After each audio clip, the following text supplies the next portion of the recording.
ಸ್ನೇಹಿತರೆ ಎಲ್ಲರಿಗೂ ನಮಸ್ಕಾರ. Welcome to our YouTube channel ಮನ ತುಂಬಿದ ಮಡದಿ ಕಾದಂಬರಿ ಭಾಗ 9ಕ್ಕೆ ತಮ್ಮೆಲ್ರಿಗೂ ಆತ್ಮೀಯ ಸ್ವಾಗತ. ಅತ್ತೆಯವರೇ ಹೇಳಿದ್ರು, ಪ್ರೇಮ ನಿಮ್ಮ ಮಾಹಿತಿ ಕರೆಯೋಕೆ ಬಂದಿದ್ದಾರಮ್ಮ, ಹೋಗಿ 4 ದಿನ ಇದ್ದು ಬಾಮ ಎಂದು. ನನಗೆ ಒಳಗೊಳಗೆ ಸಂತೋಷ, ಆದರೂ ಸಹ ತುದಿ ನಾಲಿಗೆಯಲ್ಲಿ ಹೇಳಿದೆ. ಅವರಿಗೆ ಗೊತ್ತಿಲ್ಲ ಅಂತ ಕಾಣತ್ತೆ. ಅವನಿಗೆ ನಾನು ಮೊದಲೇ ಹೇಳಿದ್ದೀನಿ, ನೀ ಹೋಗ್ಬಿಟ್ಟು ಬಾರಮ್ಮ, ಪರವಾಗಿಲ್ಲ, ಅವನು ಆ ಕಡೆ ಬರ್ತಾನೆ ಎಂದರು. ಎಷ್ಟು ಒಳ್ಳೆಯವರು ಪಾಪ.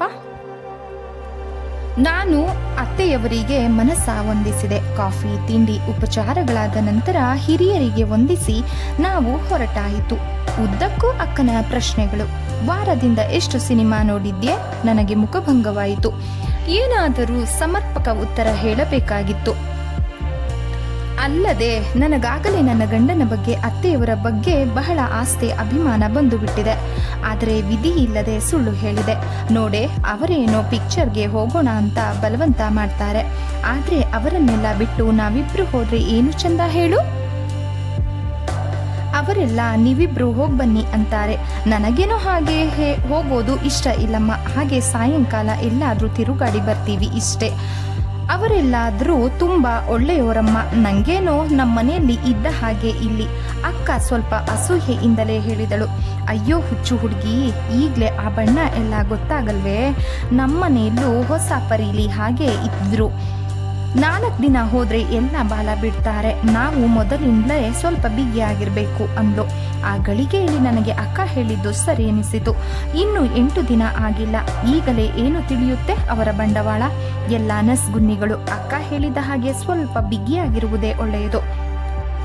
ಮರುಗಳಿಗೆ ಅವರ ನೆನಪು. ಛೆ, ಅವರಿಗೆ ತಿಳಿಸದೆ ಹೊರಟು ಬಂದೆನಲ್ಲ. ನನ್ನನ್ನು ನಿರೀಕ್ಷಿಸುತ್ತಲೇ ಅವರು ರೂಮಿನಲ್ಲಿ ಕಾಲಿಡುತ್ತಾರೆ, ಏನೆಂದುಕೊಳ್ಳುತ್ತಾರೋ ಎಂದು ಮನಸ್ಸು ಅರಳಿತು.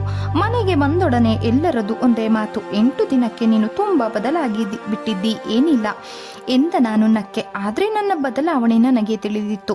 ಶ್ಯಾಮಲ ಸಂತೋಷದಿಂದ ಕುಣಿದಳು. ರಮೇಶ ನನ್ನ ಸೀರೆ ನೆರಿಗೆ ಹಿಡಿದು ಅಲುಗಿಸಿ, ಪ್ರೇಮಕ್ಕ, ನೀ ಇನ್ಮೇಲೆ ಇಲ್ಲೇ ಇರ್ತೀಯೇನೆ? ಭಾವನ್ ಮನೆಗೆ ಹೋಗಲ್ವಾ? ಇಲ್ಲ ಪುಟ್ಟ, ಇನ್ನು ತುಂಬ ದಿನ ಇಲ್ಲೇ ಇರ್ತೀನಿ ಎಂದು ಅವನನ್ನು ಮುದ್ದಿಸಿ ಸಮಾಧಾನಪಡಿಸಿದೆ. ತಂದೆಯವರಿಗೂ ನನ್ನ ಅರಳು ಮುಖ ನೋಡಿ ನೆಮ್ಮದಿ. ನಗು ನಗುತ್ತಾ ಕೇಳಿದರು, ಏನಮ್ಮ, ನಿನ್ನ ಗಂಡ ನರಸಿಂಹರಾಜ ರೋಡಿನಲ್ಲಿ ಎಲೆಕ್ಟ್ರಿಕ್ ಇಂಜಿನಿಯರಿಂಗ್ ಕಾಂಟ್ರಾಕ್ಟ್ ತೆರೆದಿದ್ದಾರೆ. ಗವರ್ನಮೆಂಟ್ ಕಾಂಟ್ರಾಕ್ಟ್ ತಗೊಂಡಿದ್ದಾರಂತೆ, ಹೌದೇ? ಈಗ ನನಗೆ ನಿಜವಾಗಿಯೂ ನನ್ನವರ ಮೇಲೆ ಅಸಮಾಧಾನವಾಯಿತು. ಹೆಂಡತಿ ಎಂದರೆ ಬರೀ ಮುದ್ದಿನ ಬೊಂಬೆ ಇವರಿಗೆ. ಇದೇನು ಓಬಿರಾಯನ ಕಾಲವೇ? ಹೆಂಗಸರಿಗೆ ತಿಳಿಸದೆ ಹೊರಗಿನ ವ್ಯವಹಾರ ನಡೆಸೋದಕ್ಕೆ? ನಾನೇನು ಹಳ್ಳಿಯ ಗುಗ್ಗುವೆ? ನನಗೊಂದು ಮಾತು ತಿಳಿಸಲಿಲ್ಲವಲ್ಲ. ನನ್ನ ತಂದೆಯಲ್ಲದೆ ಇವರಿಗೆ ಹಣ ತೆತ್ತಿರುವುದು. ನಮ್ಮ ತಂದೆ ತಾಯಿಗಳಿಗೆ ತಿಳಿಸದೆ ಇರುತ್ತಾರೆಯೇ? ನನಗೆ ಏನು ತಿಳಿಯದೆಂದರೆ ಇವರೆಲ್ಲ ನಗುವುದಿಲ್ಲವೇ? ಆದ್ದರಿಂದ ನಾನು ಗೊತ್ತಿರುವವಳಂತೆ ನಟಿಸಿ ಹೇಳಿದೆ, ಹೌದಣ್ಣ, ಅದೇನೋ ಅವರ ತಂದೆಗೆ ಹೇಳ್ತಾ ಇದ್ರು. ಆದರೆ ನಾನು ಅದನ್ನು ಕೇಳಿಲ್ಲ. ನೀವು ನೋಡಿದ್ರ ಅಣ್ಣ ಅಂಗಡಿನ? ಶಾಪಿನ ಒಳಗೆ ಹೋಗ್ಲಿಲ್ಲಮ್ಮ, ದೂರದಿಂದ ನೋಡಿದೆ. ಇನ್ನು 4 ದಿನ ಆಯ್ತಂತೆ ಪ್ರಾರಂಭವಾಗಿ. ಯಾರ್ಯಾರೋ ಇಂಜಿನಿಯರ್ಗಳೆಲ್ಲ ತುಂಬಿಕೊಂಡಿದ್ರು. ಒಂದು ಬಗೆಯಲ್ಲಿ ನನಗೆ ಸಮಾಧಾನವೆನಿಸಿತು. ಅಣ್ಣ ಜಮೀನು ಆಧಾರ ಮಾಡಿಕೊಟ್ಟ ಹಣವು ಪೋಲಾಗಲಿಲ್ಲವಲ್ಲ ಎಂದು. ಮುಂದೆ ವಿತರಣೆಯಿಂದ ನಡೆಸಿದರೆ ಒಳ್ಳೆಯದಾಯಿತು. ಸುಖವಾಗಿ ಕೆಲಸಕ್ಕೆ ಸೇರಿಕೊಂಡಿದ್ದರೆ 100 ಸಂಬಳ ಬರುತ್ತಿತ್ತು. ಅದೇನು ಆಟವು, ದೇವರೇ ಬಲ್ಲ. ನಾಳೆ ಅವರು ಬಂದರೆ ಕೇಳಿಬಿಡಲೆ, ನೋಡೋಣ. ಅಕ್ಕ ಹೇಳಿದ ಹಾಗೆ 4 ದಿನ ಬಿಗಿಯಾಗಿರುವುದೇ ಹಿತ. ಅವರು ಅಷ್ಟು ಪಟ್ಟು ಪಡುವಾಗ ನಾವೇಕೆ ಹಲ್ಲುಗಿಂಜಬೇಕು? ರಾತ್ರಿ ಊಟವಾಗಿ ಮಲಗಿ ಅಕ್ಕ, ಶ್ಯಾಮಲಾ, ನಾನು ಬಹಳ ಹೊತ್ತು ಹರಟಿದೆವು. ಅವರಿಬ್ಬರು ನಿದ್ರೆ ಹೊಡೆದರು. ನನಗೆ ಮಾತ್ರ ಹತ್ತಲಿಲ್ಲ. 8 ದಿನಗಳಿಂದ ಅವರ ತೋಳ ತೊಟ್ಟಿಲಲ್ಲಿ ತಂಗಿದ್ದ ನನಗೆ ಇಂದು ಮುಳ್ಳಿನ ಮೇಲೆ ಮಲಗಿದಂತೆ ದಿನವೂ ನನ್ನ ತನು ಮನಗಳಿಗೆ ದೀಪವಾಗುತ್ತಿದ್ದ ಕಣ್ಣು ಈ ದಿನ ಇಲ್ಲವಾಯಿತು. ಮನಸ್ಸು ಬೇಗೆಗೊಂಡಿತು, ದೇಹ ಉರಿಯಿತು. ನಿಟ್ಟುಸಿರು ಬಿಟ್ಟು ಹಾಗೆ ಹೀಗೆ ಹೊರಳಾಡಿದೆ. ವಿರಹದಿಂದ ನೊಂದ ಚಿತ್ತ ಯಾವಾಗ ನಿದ್ರಿಸಿತೋ ತಿಳಿಯದು. ಮರುದಿನ ಬೆಳಗ್ಗಿನಿಂದಲೇ ನನ್ನ ಜೀವ ಅವರನ್ನು ನಿರೀಕ್ಷಿಸಿತು. ಆ ಸಂಜೆ ಬಂದೇ ಬರುವರೆಂದು ಎಲ್ಲರ ಪ್ರತೀಕ್ಷೆ. ಅಮ್ಮ ತಿಂಡಿಯನ್ನು ಮಾಡಿಟ್ಟಾಯಿತು. ಅವರು ಬರಲಿಲ್ಲ. ವೇಳೆ ಕಳೆದಂತೆ ಹೃದಯದ ತುಡಿತ ಜಾಸ್ತಿಯಾಯಿತು. ರಾತ್ರಿ 8 ಆಯಿತು. ನನಗೆ ಅಳುವೆ ಬಂದಿತು. ಏನೋ ಹೊಸ ಉದ್ಯಮ ಹಚ್ಚಿಕೊಂಡಿದ್ದಾರೆ, ಪುರುಸೊತ್ತಿಲ್ಲ ಅಂತ ಕಾಣತ್ತೆ. ನಾಳೆ ಬಂದೇ ಬರುತ್ತಾರೆ ಎಂದು ನಾನೇ ಸಮಾಧಾನ ಮಾಡಿಕೊಂಡೆ. ಏಕೆ ಬರಲಿಲ್ಲವೋ ಎಂದುಕೊಂಡು ಅಮ್ಮ ಅಣ್ಣ ಸುಮ್ಮನಾದರೂ ಅಕ್ಕ ಮಾತ್ರ ಸುಮ್ಮನಿರಲಿಲ್ಲ. ಏನೇ ನಿನ್ನ ಯಜಮಾನರು ಪತ್ತೇನೇ ಇಲ್ಲ? ಒಂದೇ ಊರಲ್ಲಿ ಇಷ್ಟು ಹತ್ರ ಇರೋರು ಹೊಸ ಹೆಂಡತಿನ ನೋಡಬೇಕು ಅಂತ ಅನ್ಸಲ್ವೇನೆ ಅವರಿಗೆ ಎಂದಳು. ಸೈಕಲ್ ಇದ್ದೆ ಅವ್ರ ಹತ್ರ, ಬೇರೆ 5 ನಿಮಿಷದಲ್ಲಿ ಬಂದು ಹೋಗಬಹುದು. ಬಲು ವಿಚಿತ್ರ ಜನ. ಈಗ ನನಗೂ ಅಸಮಾಧಾನವಾಯಿತು. ನನ್ನ ಅತ್ತೆಯ ಮನೆಯವರನ್ನು ಇವರೆಲ್ಲ ಹಾಸ್ಯ ಮಾಡುವಂತಾಯಿತಲ್ಲ ಎಂದು. ಅಲ್ಲಿಗೂ ಬಿಟ್ಟು ಕೊಡಲಿಲ್ಲ. ಅಕ್ಕನಿಗೊಂದು ಉತ್ತರ ಸಿದ್ಧ ಮಾಡಿದೆ. ಇಲ್ವೇ, ಇನ್ನು 2-3 ದಿನ ತುಂಬ ಕೆಲಸ ಇದೆ ಅಂತ ಹೇಳಿದ್ರು ನನ್ನ ಹತ್ರ. ಬೆಳಿಗ್ಗೆ ಹೋದರೆ ರಾತ್ರಿನೇ ಅವರು ಮನೆಗೆ ಬರೋದು. ಅದು ಅಲ್ಲದೆ ಅವರಿಗೆ ತುಂಬ ನಾಚಿಕೆ ಕಣೆ. ಹೆಂಗಸರಿದ್ದಲ್ಲಿ ಬರೋಕೆ ನಾಚಿಕೆ ಪಡ್ಕೋತಾರೆ ಎಂದೆ. ಅಕ್ಕ ಈ ಪಡಶೋಷಿ ಮಾತಿಗೆಲ್ಲ ಜಗ್ಗುವವಳಲ್ಲ. ತಟ್ಟನೆ ಹೇಳಿದಳು. ಹಾಗಾದ್ರೆ ನಿನ್ನ ಹತ್ರನೂ ಸಹ ಮಾತೇ ಆಡಲ್ವೇನೆ ಅವರು? ನೀನು ಸರಿ ಬಿಡೆ, ನನ್ನ ಹತ್ರ ಮಾತಾಡದೆ ಇನ್ಯಾರ ಹತ್ರ ಮಾತಾಡ್ತಾರೆ? ಸರಿ, ನಾನು ಅದೇ ಹೇಳಿದ್ದು. ಇವರು ನಿಮ್ಮ ಹತ್ರ ಏನು ಮಾತನಾಡಬೇಕಾಗಿಲ್ಲ, ನೀನಿದ್ದೀಯಲ್ಲ ಅಂತನಾದ್ರೂ ಬರಬೇಡ್ವೇನೆ? ಸಾಕಪ್ಪ, ಈ ಮಹಾತಾಯಿಗೆ ಯಾರು ಜವಾಬು ಕೊಡ್ತಾರೆ ಎಂದು ನಾನು ಯೋಚಿಸುತ್ತಿರುವಾಗಲೇ ದೈವ ಸಹಾಯವೆಂಬಂತೆ ನಮ್ಮ ಮನೆಯ ಹತ್ತಿರದ 4-6 ಗೆಳತಿಯರು ಬಂದು ಮುತ್ತಿಕೊಂಡರು. ಅಕ್ಕನ ಪ್ರಶ್ನೆಯಿಂದ ಬದುಕಿದೆ. ಆದರೆ ಈ ಹುಡುಗಿಯರ ಮಾತಿಗೆ ಜವಾಬು ಕೊಡುವುದರಲ್ಲಿ ನನಗೆ ತಲೆ ಚಿಟ್ಟು ಹಿಡಿಯಿತು. ನೀ ಡುಮ್ಮಿ ಆಗ್ಬಿಟ್ಟೆ, ಹೊಸ ಕಲರ್ ಬಂದಿದೆ, ಜಂಬ ಜಾಸ್ತಿ ಆಯಿತು ಇತ್ಯಾದಿ ಆಶೀರ್ವಾದಗಳು ಆಯಿತು. ಎಲ್ಲರ ಮೊದಲ ಮಾತು ನನ್ನ ಸುಂದರನ ರೂಪಿನ ಹೊಗಳಿಕೆಯಿಂದಲೇ ಪ್ರಾರಂಭವಾಗುವುದು. ಆ ಗಳಿಗೆ ನನ್ನ ಹೃದಯ ಅಭಿಮಾನದಿಂದ ಬೀಗುವುದು. ರಾತ್ರಿ ಮಲಗಿದರೆ ಮತ್ತೆ ಅವರ ಚಿಂತೆ. ಅವರೇಕೆ ಬರಲಿಲ್ಲ? ನಾನು ಹೇಳದೆಯೇ ಬಂದೆನೆಂದು ಕೋಪವೇ? ಛೆ, ಕೋಪವೆಂಬುದು ಹೆಸರೇ ಆ ಸಂಸಾರದಲ್ಲಿ ಇಲ್ಲ. ಅದರಲ್ಲೂ ನನ್ನ ಸುಂದರನಲ್ಲಿ ಲವಶೇಷವೂ ಇಲ್ಲ. ಮನಸ್ಸಿನಲ್ಲೇ ಅಸಮಾಧಾನಗೊಂಡಿದ್ದಾರೋ ಏನೋ. ಮೊಟ್ಟ ಮೊದಲ ಬಾರಿಗೆ ನಾನು ಅವರಿಗೆ ತಿಳಿಸದೆ ಬಂದದ್ದು ಸರಿಯಾಗಲಿಲ್ಲವೇನೋ. ಮತ್ತೊಂದು ಗಳಿಗೆಗೆ ಮನಸ್ಸು ಮೊಂಡೆನಿಸಿತು. ಅವರು ಮಾತ್ರ ಎಲ್ಲ ಗುಟ್ಟು ಮಾಡಬಹುದು, ನಾವೇಕೆ ಪ್ರತಿಯೊಂದಕ್ಕೂ ಅವರಿಗೆ ತಿಳಿಸ್ಬೇಕು? 1-2 ಸಾರಿ ಹೀಗೆ ಚಕ್ಕರ್ ಕೊಟ್ರೆ ಆಮೇಲೆ ಅವರೇ ಹುಷಾರಾಗ್ತಾರೆ, ನೋಡೋಣ ಎಂದೆನಿಸಿತು. ಅವರಾಗಿಯೇ ಬಂದರೆ ಸರಿ, ನಾವಾಗಿಯೇ ಅವರಿಗೆ ಹೇಳಿ ಕಳಿಸಬಾರದು.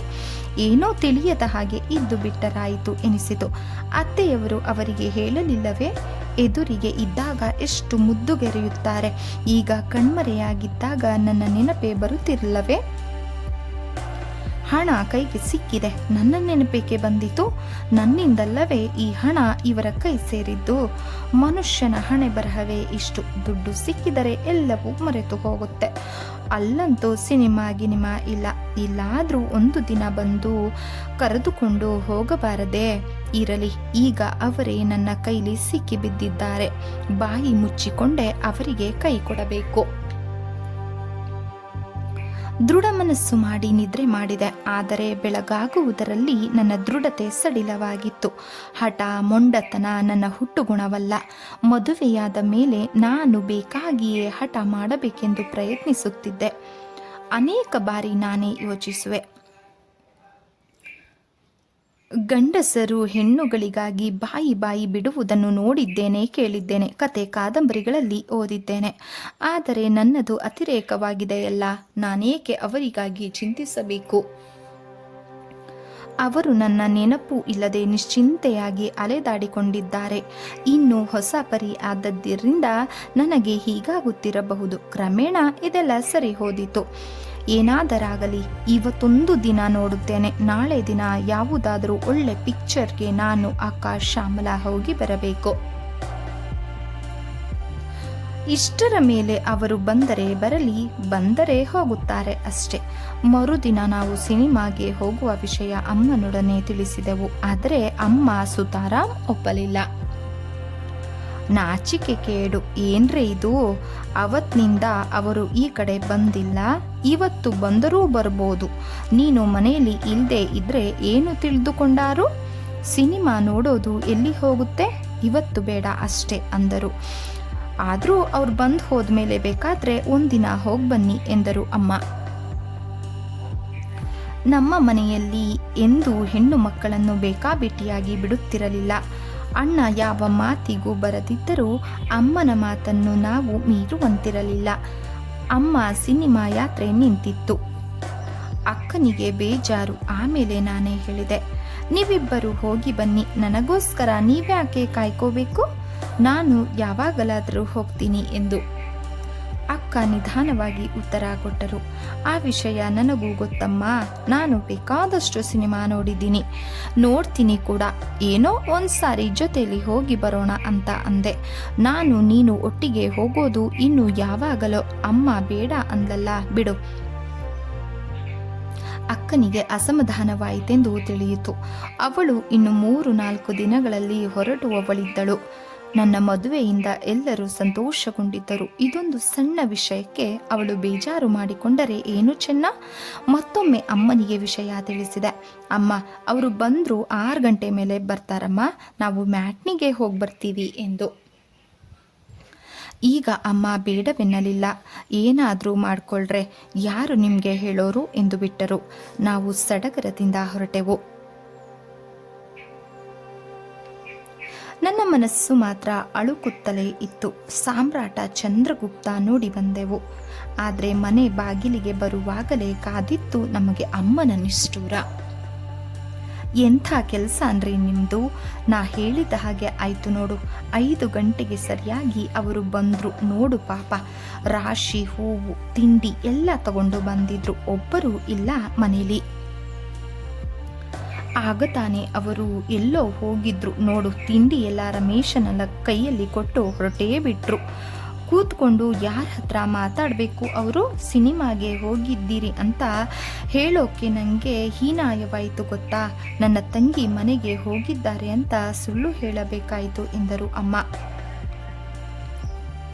ಓವಲ್ಟೀನ್ ಕುಡಿದು ಹೊರಟೇ ಬಿಟ್ರು. ನನಗೆ ತುಂಬ ನಾಚಿಕೆ ಎನಿಸಿತು. ಅಮ್ಮನ ಮಾತಿಗೆ ಉತ್ತರವೇ ಇರಲಿಲ್ಲ ನನ್ನ ಹತ್ತಿರ. ಮೊಟ್ಟ ಮೊದಲ ಬಾರಿಗೆ ಅವರು ಅತ್ತೆಯ ಮನೆಗೆ ಬಂದರೆ ಹೀಗಾಗಬೇಕೇ? ಏನು ತಿಳಿದುಕೊಂಡರೋ ಏನೋ. ಮನೆಯಲ್ಲಿ ಅತ್ತೆಯವರೊಡನೆ ಮಾವನವರೊಡನೆ ಹೇಳಿಬಿಡುತ್ತಾರೋ ಏನೋ. ನಾನೇಕೆ ಅಮ್ಮನ ಮಾತು ಕೇಳಲಿಲ್ಲ? ಅಳುಕುತ್ತಾ ಅಮ್ಮನ ಹತ್ತಿರ ನಿಂತು ಕೇಳಿದೆ, ಮತ್ತೇನಾದರೂ ಹೇಳಿದ್ರೇನಮ್ಮ? ಏನೋ ಕಾಣೆ, ರಮೇಶನ ಹತ್ರ ಏನೋ ಮಾತಾಡಿದ್ರಮ್ಮ. ಅದೇನು ನಾಚಿಕೆನೋ ಆ ಪುಣ್ಯಾತ್ಮಂಗೆ. ಮುಖ ಕೂಡ ಎತ್ತಲ್ಲ. ಬರ್ತೀನಿ ಅಂತ ಹೊರಟೇ ಬಿಟ್ರು. ನಾ ತಾನೇ ಏನು ಮಾಡಲಿ? ಅಕ್ಕ ವಿಷಯವನ್ನು ಅಷ್ಟು ಮನಸ್ಸಿಗೆ ಹಚ್ಚಿಕೊಳ್ಳಲಿಲ್ಲ. ಮತ್ತೆ ಬರ್ತಾರೆ ಕಣೆ ನಾಳೆ ಎಂದಳು. ಅವಳು ಸೀರೆ ಬದಲಿಸಿದಳು. ಆದರೆ ನನ್ನ ಮನದ ಕಳವಳವನ್ನು ಬೇಗ ಕಂಡು ಹಿಡಿದು ಶ್ಯಾಮಲಾ ಹೇಳಿದಳು, ಯಾಕೆ ಸುಮ್ಮನೆ ಒದ್ದಾಡ್ತೀಯಿ? ಅವರು ಏನು ಅನ್ನೋದಿಲ್ಲ. ಬೇಕಾದ್ರೆ ನೋಡು, ಒಂದು ಪಕ್ಷ ನಾಳೆ ಅವರು ಬಂದ್ರೂ ನೀನು ನಿನ್ನೆ ಎಲ್ಲಿ ಹೋಗಿದ್ದೆ ಅಂತ ಕೇಳೋದಿಲ್ಲ. ಬಂಗಾರ ದೇವರು ನಮ್ಮ ಭಾವ ಎಂದಳು.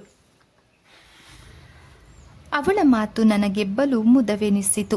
ನನ್ನ ಸೌಭಾಗ್ಯಕ್ಕೆ ಹೃದಯ ಬಿಗಿಯಿತು. ಮೌನವಾಗಿ ಬಟ್ಟೆ ಬದಲಿಸಿದೆ.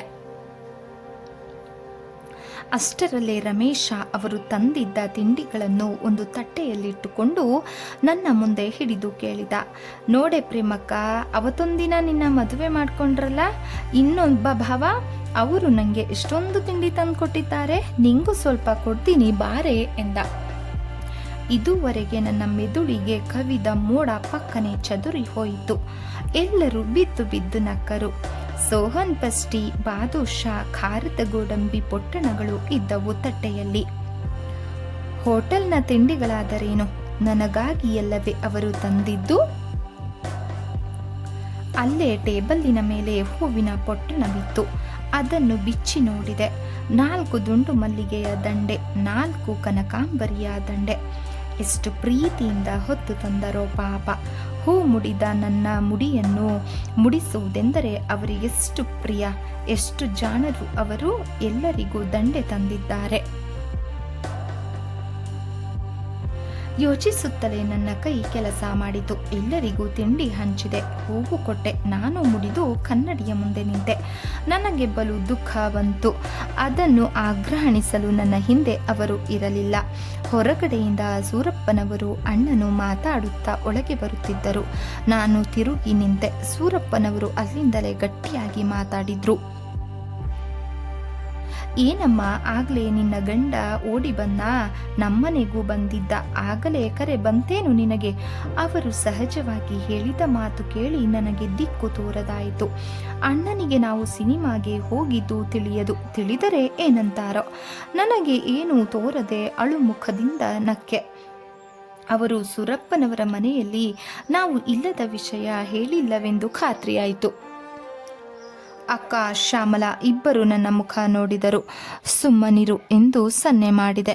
ಸದ್ಯ ರಮೇಶ ತಿಂಡಿ ಮುಕ್ಕುವುದರಲ್ಲಿ ಮಗ್ನನಾಗಿದ್ದರಿಂದ ಬಾಕಿಯವರ ಮಾತಿನ ಕಡೆ ಗಮನ ಹರಿಸಲಿಲ್ಲ. ಏಕೋ ಅಣ್ಣನು ಸೂರಪ್ಪನವರ ಎದುರು ಆ ವಿಷಯ ಎತ್ತಲಿಲ್ಲ. ಅವರು ಅದು ಇದು ಮಾತಾಡಿ ಕಾಫಿ ಕುಡಿದು ಹೊರಟು ಹೋದರು. ಅವರು ಹೋದ ಮೇಲೆ ಅಣ್ಣ ಅಮ್ಮನ ಹತ್ತಿರ ಕೇಳಿದರು, ಕರೆಯೋಕೆ ಬಂದ್ರೇನು ಅವರು? ಅಮ್ಮ ಅಡುಗೆ ಮನೆಯಲ್ಲಿ ನಡೆದ ವಿಷಯ ಹೇಳಿಬಿಟ್ಟರು. ನಾನು ಅಣ್ಣನಿಗೆ ಮುಖ ತೋರಿಸದಾದೆ. ಆದರೆ ಅವರು ಹೇಳಿದ್ದು ಒಂದೇ ಮಾತು, ಯಾಕಮ್ಮ ಹೀಗೆ ಮಾಡಿದ್ರಿ?